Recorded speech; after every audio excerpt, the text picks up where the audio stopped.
Because we're meeting a very, very big need for computers in the community.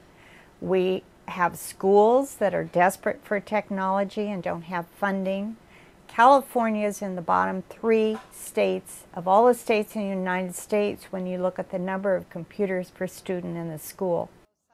Back in 1991, with the foresighted vision of a former teacher, real estate broker, and businesswoman, Pat Furr recognized the critical need for computers in the classroom and did something about it. She returned to school and worked towards a master's degree in computer science and began her next venture, Computers for Classrooms. The organization's mission was to take old, discarded, and donated computers and have them cleaned and reconditioned so that they can be reused in hopes of combating the critical shortage of computers in the schools. With rather humble beginnings that began in Pat Furr's home and a dream of an idea to do some good for others, today Computers for Classrooms is housed in a 25,000 square foot facility located in Chico, California.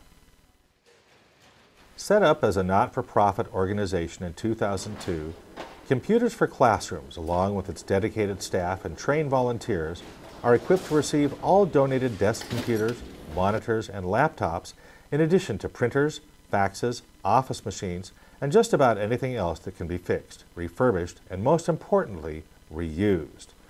Their policy is that they take everything and nothing goes to the landfill. Donated equipment comes in from all over the state of California to the Chico location and are initially triaged to see whether they can be saved and refurbished for future use. Both volunteers and staff members begin the process of making a new life for the donated computers. After all the equipment has been evaluated, wiped clean, and separated as to what is salvageable and repairable, what simply is not is dismantled and parted out as much as possible. Nothing goes to waste. The first step is to remove the hard drives even before anything is ever powered up. Then the equipment is tested for the ability to power and boot up and proven to be in good working order. The motherboards are evaluated and checked out for any damage, age, and processing capabilities. All working and usable parts and components are separated into groups of what can be reused towards the refurbishing and the reconditioning of the computers for future use. Eventually, these computers are given a new lease on life, benefiting both the environment and education. For those that are simply not salvageable and cannot be reused, fixed, or repaired, then only as a last resort are they sent off for recycling to carefully selected, environmentally safe outlets.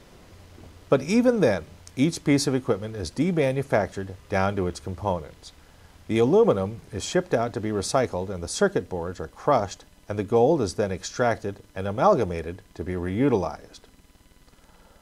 All of the wire is gathered together and sent out so it can be stripped for its valuable copper, thus reducing the need for increased mining of these scarce and valuable resources.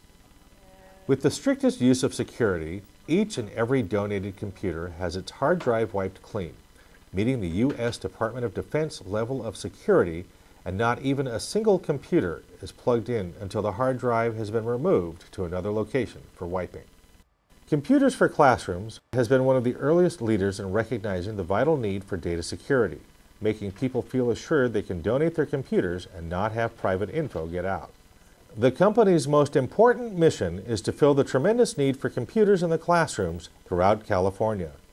In today's economy, schools simply cannot afford to buy all of the necessary equipment, hardware, and software to meet the tremendous need for the substantial use of computer technology and internet learning in today's educational environment. Throughout this kind of program, the schools get high-quality computers that run state-of-the-art software to help further our students' education, as well as increase their technological skills, because this is the world we live in. Good teaching practices require that students have many different avenues to acquire what it is that they are studying, and the interactive uses of computers, updated software programs, as well as internet access all provide powerful tools for effective education. And I see the power in technology. For good teaching, we need to make things visual. Technology makes learning visual. For good teaching, we need to have interactive education. Technology makes it interactive. Another vital component Pat first sees with her program is in not only providing computers for the classrooms themselves, but also making them available to families in need as well. She recognized the benefits of having a home computer are many, and that high school students are twice as likely to attend college if they have access to a home computer. She also realized the tremendous educational gap between white students who have a much greater exposure to computer technology and internet access, and minorities, in particular the Hispanic community. Computers for Classrooms does not provide free computers for the schools. They do sell them at a fraction of the original cost, as well as giving a second life to what was once regarded as unusable or merely recycled, or even worse, put into a landfill. Although this program is focused primarily for those in need within the state of California, computers and other technical equipment have been provided throughout the U.S. and to many organizations throughout the entire world.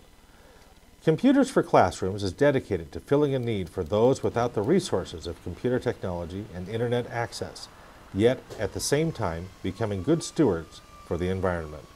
Since the beginning, millions of dollars worth of computer gear and equipment have been given new leases on life and saved immeasurable waste in materials that used to be reserved for recycling rather than reuse. And this program is geared to benefit both education and the environment. There's a tremendous need in this state and all over the United States for low-income families to have access to technology, for schools to use technology, and it's much better for the environment if we reuse what we have rather than sending it for recycling or worse yet to the landfill. So I really encourage people to think reuse first. EPA says reduce, reuse, recycle. And I really would hope there's a greater emphasis on reuse in the middle of that. This is a very, very rewarding program. I wouldn't do it otherwise.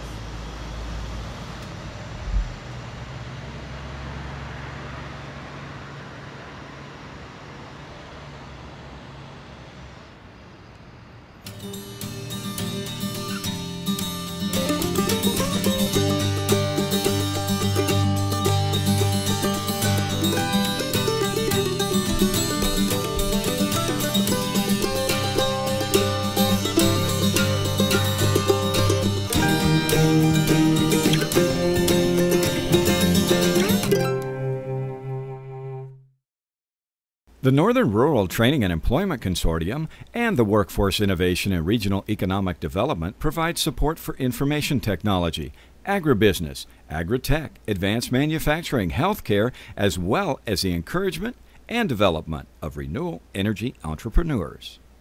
The mission of the Economic and Workforce Development Division at Shasta College is to provide quality services and programs that benefit the community, as well as employers and employees of the region, thereby contributing to a better quality of life, the local economy, and a more flexible and well-prepared workforce, including a green, sustainable workforce.